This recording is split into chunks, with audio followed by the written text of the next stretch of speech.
What if I told you the very act of chasing love is the reason it keeps running from you? That the harder you try to be chosen, the more invisible you become. See, back. Love isn't something you catch. It's something you become. And until you stop begging to be seen and start standing in your own worth, you'll keep mistaking attention for affection. Back. Let me show you why letting go isn't losing love. It's the only way to finally attract it. Love doesn't respond to desperation. It responds to alignment. Back. When you're constantly chasing someone's attention or affection, what you're really doing is telling the world that you're not enough on your own. That energy leaks through in every message you send, every call you make, every attempt to prove your worth. Desperation doesn't inspire attraction. It creates discomfort. People can feel when you're trying too hard, even if you think you're hiding it well. Back. They sense that your presence isn't about connection but validation. That's the exact moment love starts slipping further away, because what you're chasing isn't love. It's reassurance. Back. And no one wants to be the constant supplier of someone else's security, because love thrives where freedom breathes, not where pressure exists. When you chase love, your focus shifts from being to proving. Back. You start editing yourself, softening your opinions, shrinking your needs, muting your personality, just to fit the mold you think someone else wants. You mistake acceptance for affection, thinking if you can just be agreeable enough, they'll stay. But in doing that, you lose the very essence that makes you magnetic. Love can't grow where authenticity dies, because people don't fall for masks, they fall for truth. The irony is, the harder you try to be lovable, the less lovable you become, because your energy stops being natural and turns performative. Back. The chase steals your calm and trades it for chaos, and you start mistaking anxiety for passion. When you lose yourself trying to be chosen, you end up abandoned twice. First by them, and then by yourself. Back. Desperation sends a signal that screams, I need you to complete me.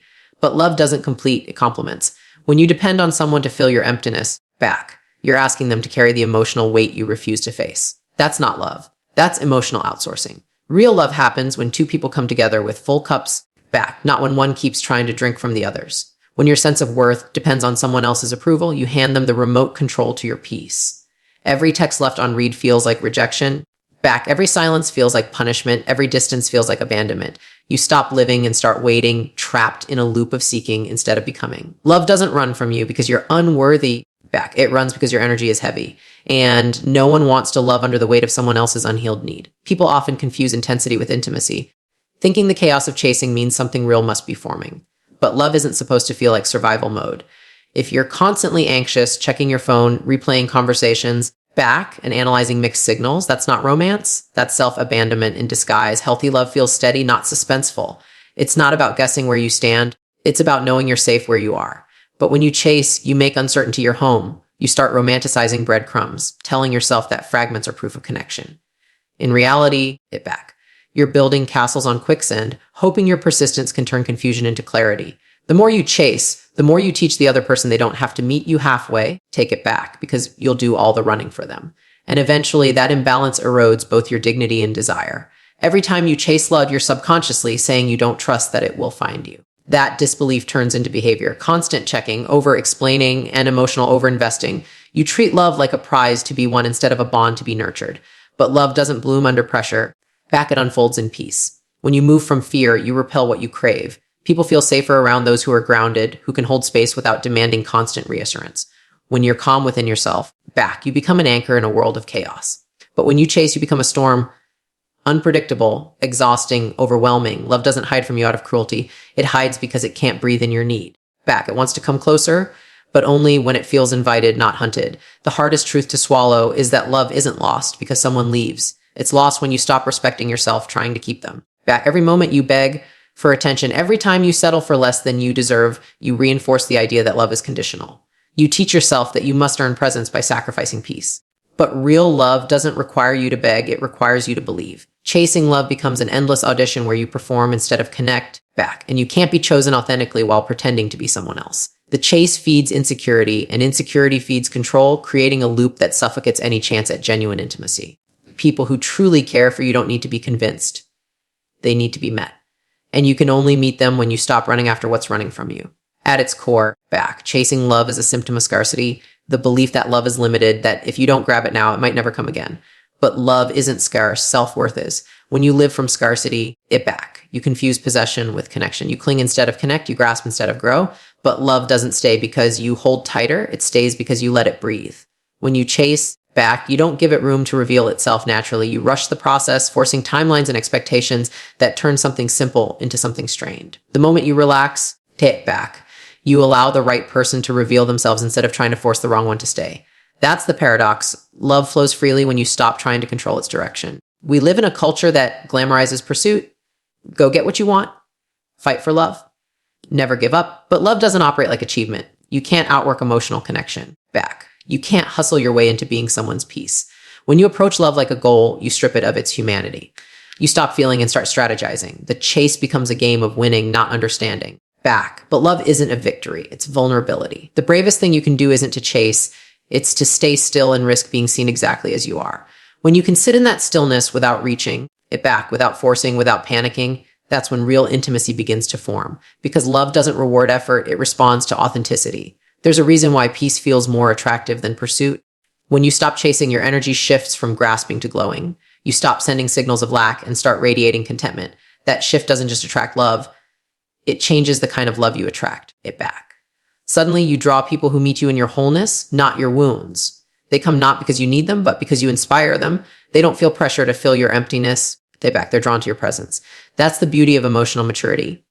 You stop begging to be seen and start being impossible to ignore. Back, because nothing is more magnetic than a person who's no longer chasing what they already know they deserve. When you chase love, what you're really chasing is validation. Back. It's not always about wanting someone's affection. It's about wanting proof that you're enough.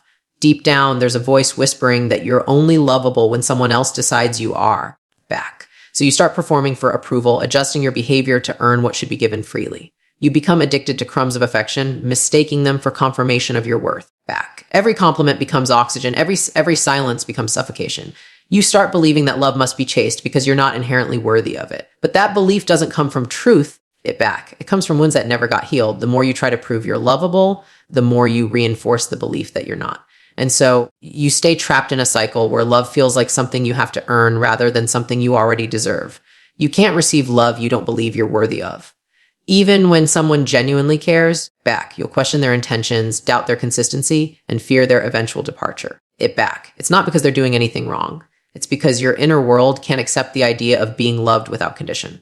That disbelief becomes self-sabotage. I trust myself to take it back. You test people to see if they'll leave, you push them away to confirm your fears, and then you mistake their distance as evidence that love isn't real.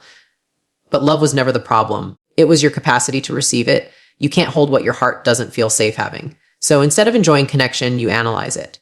Instead of feeling seen, you feel exposed. Instead of building trust, you build walls disguised as independence. The truth is, the love you push away isn't rejecting you. It's waiting for you to finally stop rejecting yourself. When you believe love must be earned, it back. You start working for it like a job. You do too much, give too much, care too much, thinking that effort will secure affection. You mistake over-functioning for devotion.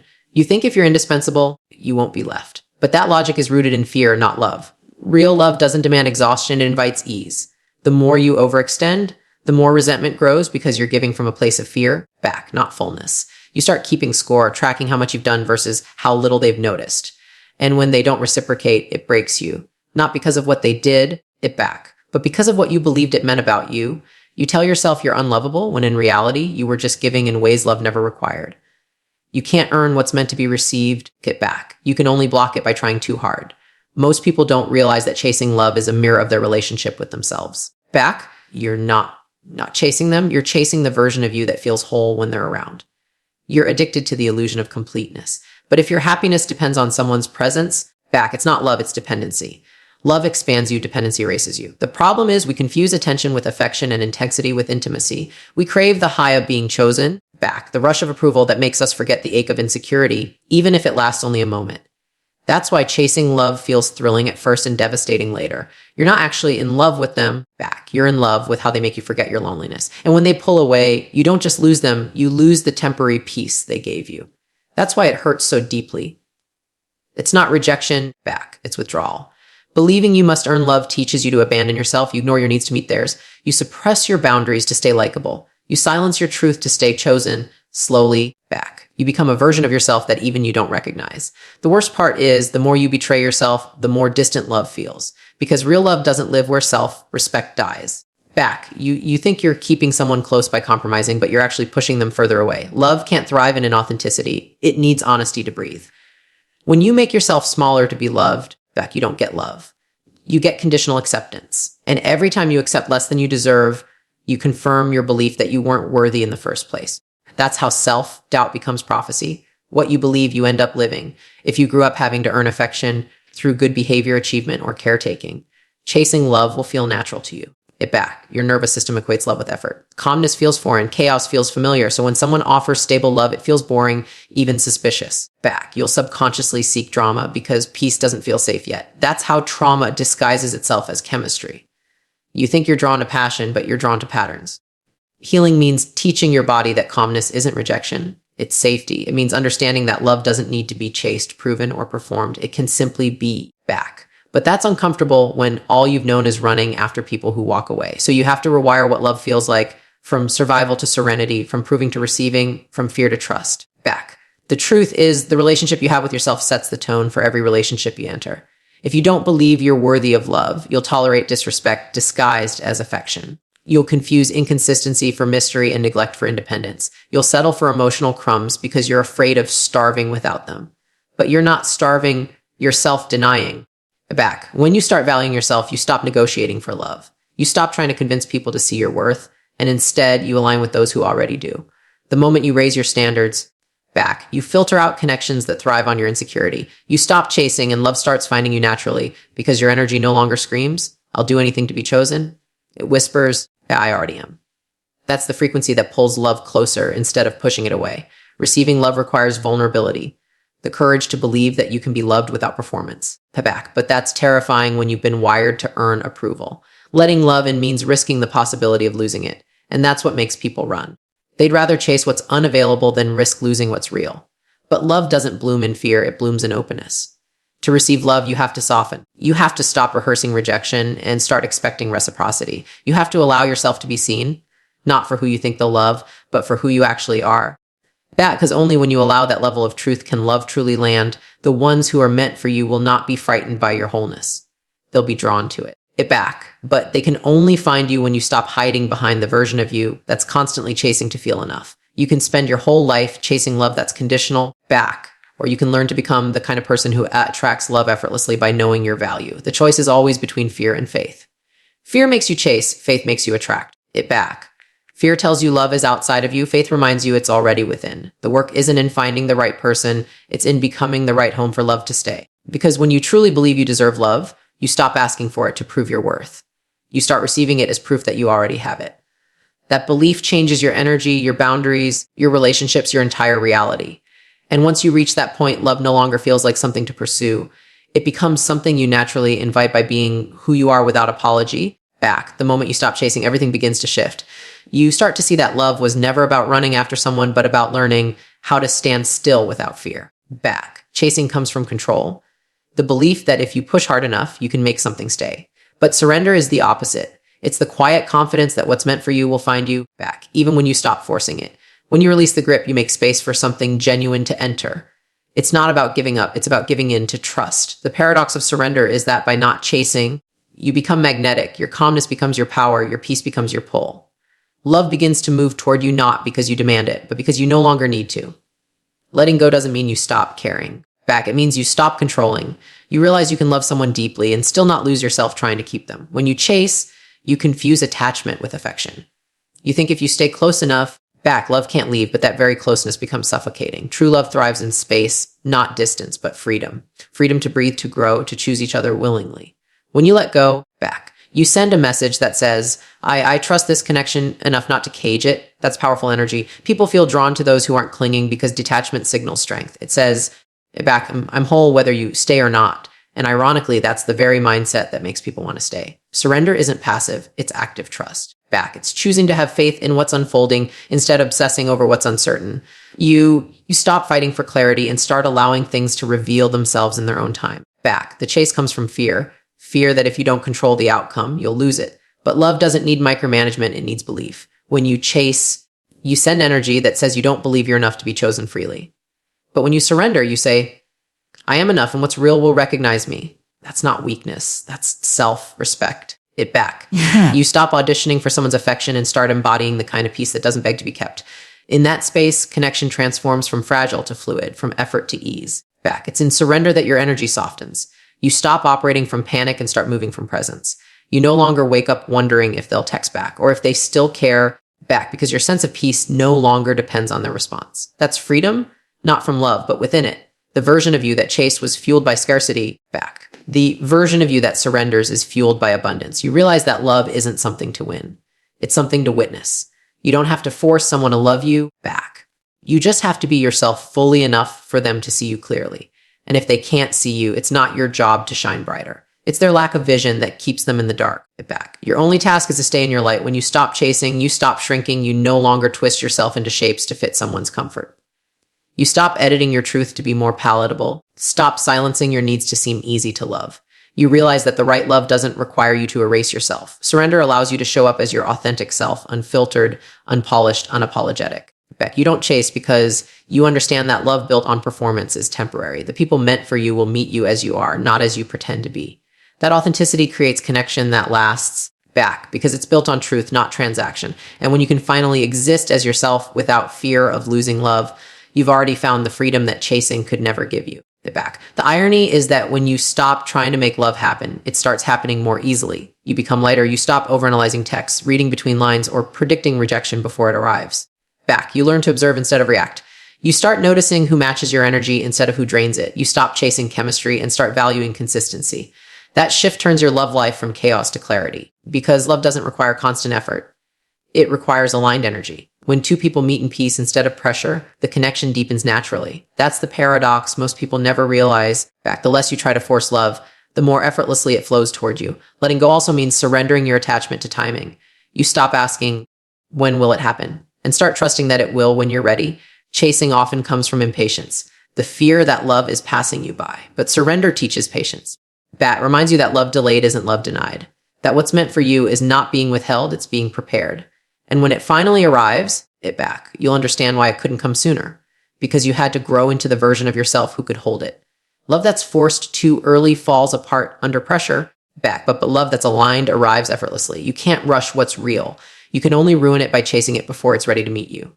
In surrender, you begin to find peace in solitude. You no longer see being alone as failure, but as preparation. Chasing makes you feel empty when love isn't present, but surrender fills that space with self-connection. You start enjoying your own company. You invest in your growth, your purpose, your healing. You start doing things that make you feel alive instead of waiting for someone to give you that feeling. That's when love finds you. Not because you need it back, but because you've become aligned with it. You've shifted from seeking love to radiating it. And that energy draws the right people effortlessly. You don't have to chase when you've become the thing others are looking for. You attract what you embody, and surrender allows you to embody peace. There's strength in stillness, and that's what surrender teaches. It's the power of not reacting to every uncertainty, not chasing every fear, not forcing every answer. It's knowing that silence can speak louder than chasing ever could. When you stop chasing, you give the other person space to reveal who they truly are. You learn more from their actions in your absence than from your constant pursuit. Some will come closer, others will fade. Both outcomes are clarity. Surrender teaches discernment. It helps you see who's choosing you out of genuine desire versus convenience. And that clarity is worth more than any temporary comfort chasing could ever give you. Because peace isn't found in being chosen, it's found in knowing you no longer have to chase to be. Wholeness is the foundation of real love. I trust myself to take it back. The idea that someone will complete you is one of the most damaging myths we've been taught. You are not a half looking for another half. You are a whole being meant to share your fullness with another whole. When you chase love, you do it because you believe something is missing in you that someone else can fill. But that belief is a trap. It keeps you stuck in cycles of dependency where love becomes a lifeline instead of a partnership. Wholeness means knowing that your value doesn't fluctuate based on who chooses you. It means standing tall in your truth, grounded in your worth, regardless of who stays or leaves. Because love isn't meant to rescue you, it's meant to reflect you. And the moment you become whole, you stop needing love to fix you and start attracting love that grows with you.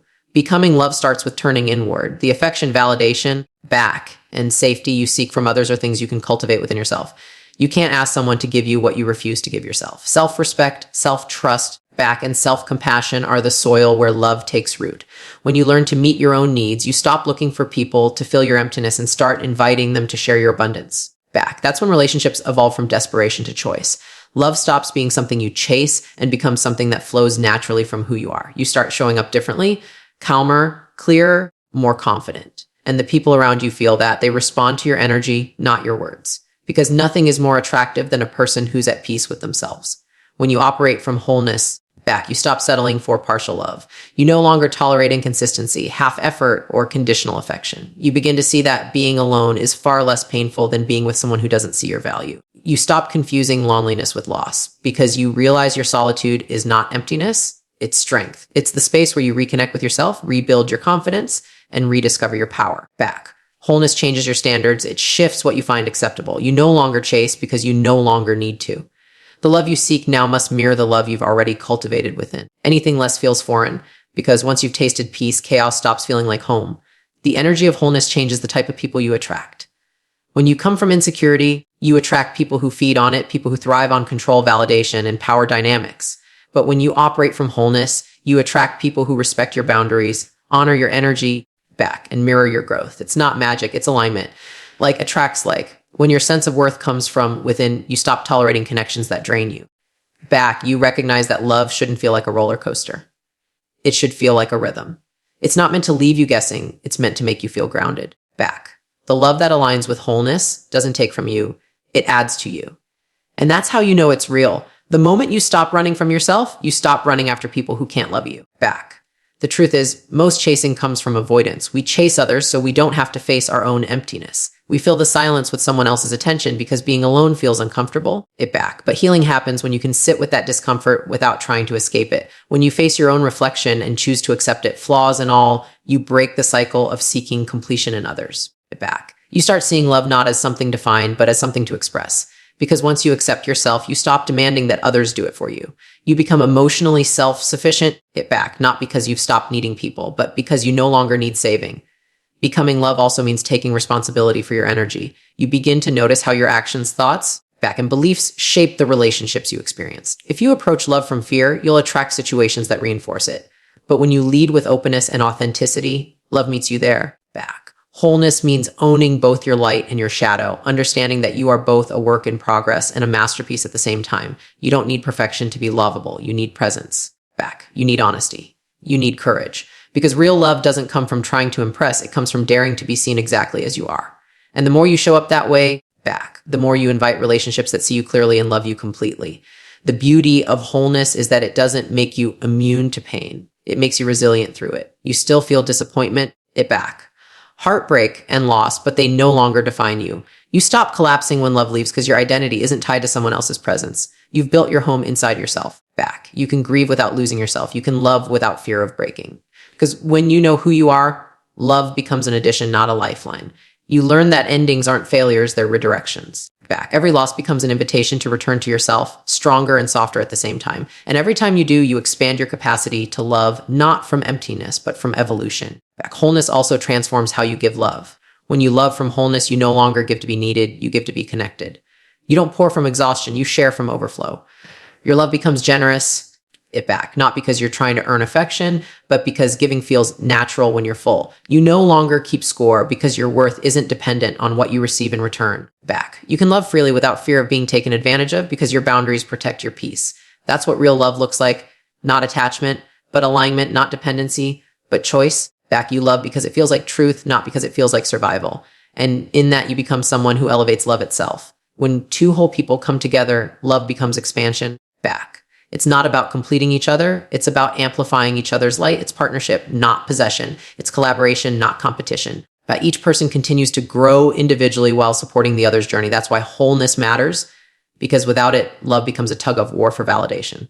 But with it, back, love becomes a dance, fluid, balanced, free. It's not about losing yourself in someone. It's about finding deeper versions of yourself through them. When love meets wholeness, back, it stops being something fragile and becomes something unstoppable. That's when love finally feels like home. Not because someone completes you, but because together, back, you create something that mirrors your completeness. Love stops running from you the moment you stop running from yourself. When you chase love, it hides because your energy comes from lack. But when you become love, back, it finds you because your energy radiates abundance. You don't attract love by searching for it. You attract it by embodying it. When you walk in self-respect, live in gratitude, and move with peace, back, love naturally gravitates toward you. That's the quiet power of becoming whole. You no longer need to chase what's already yours in spirit. Back, you realize love was never meant to be hunted down. It was meant to be shared, lived, and reflected.